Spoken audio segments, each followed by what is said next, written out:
Vol de nuit Paris-Tokyo, 2h43 du matin. À 11 000 mètres d'altitude, la cabine est plongée dans une semi-obscurité, bercée par le ronronnement constant des réacteurs. La plupart des passagers dorment, ou essaient. Moi, j'ai toujours eu du mal en avion. C'est pour ça que j'ai choisi un siège côté hublot, pour me perdre dans le noir infini. C'est là que je l'ai remarqué. Un simple reflet sur la vitre glacée. Derrière moi, quelques rangées plus loin, une liseuse était allumée. Mais ce n'est pas ça qui m'a interpellé. C'était la silhouette qui se penchait par-dessus le siège. Une silhouette immobile, trop longtemps. C'est le début d'un thriller psychologique angoissant, inspiré de faits réels. Je me suis redressé, le cœur battant un peu plus vite. Manque de sommeil, anxiété, je connais la chanson. J'ai fermé les yeux, respiré profondément, puis regardé à nouveau. Le reflet était toujours là. Une forme sombre, penchée. Irréelle.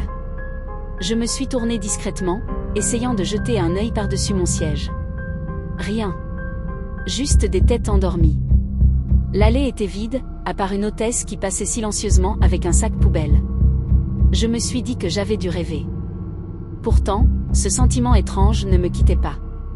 L'atmosphère de l'avion me semblait soudain plus lourde, plus oppressante. Chaque petit bruit, un gobelet qui tombe, une toux, le clic d'une ceinture résonnait comme une menace. J'ai essayé de me concentrer sur mon écran de divertissement.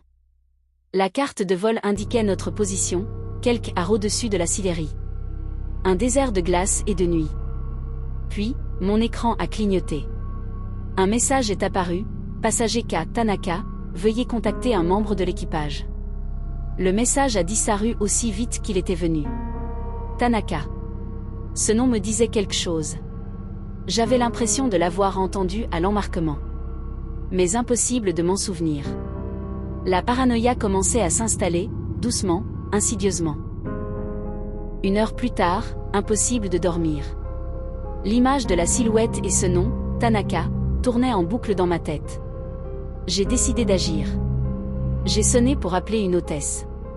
Une femme au sourire professionnel mais fatiguée s'est penchée vers moi.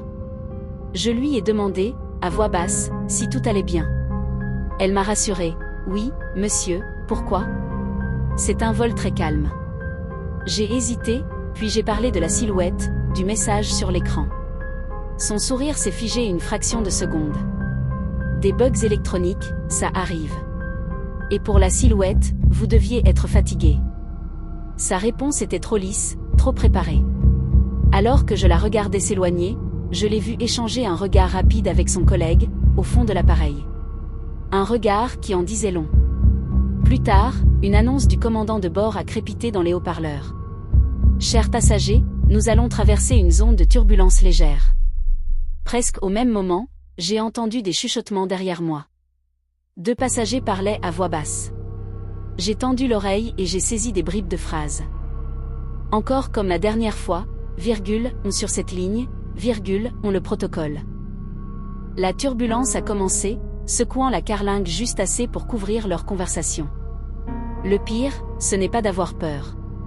C'est de ne plus savoir si votre peur est réelle. Je n'en pouvais plus. Il fallait que je sache. Profitant d'un moment où l'allée était libre, je me suis levée, prétextant aller aux toilettes. Mon cœur battait à tout rompre. Je suis passée devant la rangée où j'avais cru voir la silhouette. Il y avait une femme endormie, la bouche entr'ouverte, une couverture remontée jusqu'au menton. À côté d'elle, le siège était vide. Vide, mais pas tout à fait. La ceinture de sécurité était bouclée. Comme si quelqu'un venait juste de se lever. Mes yeux se sont posés sur la pochette du siège. Un magazine de bord, les consignes de sécurité, et un passeport. Glissé là, comme oublié. Je l'ai attrapé, les mains tremblantes. Je l'ai ouvert. La photo montrait un homme d'une quarantaine d'années, au regard sérieux. Le nom, Kanta Tanaka. C'était donc vrai. Il était là. Mais où était-il passé? J'ai senti un regard sur moi. Une hôtesse se tenait au bout de l'allée, les bras croisés, l'air sévère. Elle ne disait rien. Elle me fixait, simplement. Son silence était plus terrifiant que n'importe quel cri. J'étais pris au piège, le passeport d'un fantôme entre les mains. L'atterrissage à Tokyo a été un soulagement. La lumière du jour, la foule, le bruit, la normalité. J'ai rendu le passeport à un agent au sol, qui l'a pris sans poser de questions, comme une simple formalité. Personne n'a mentionné un passager manquant. Aucune annonce. Rien.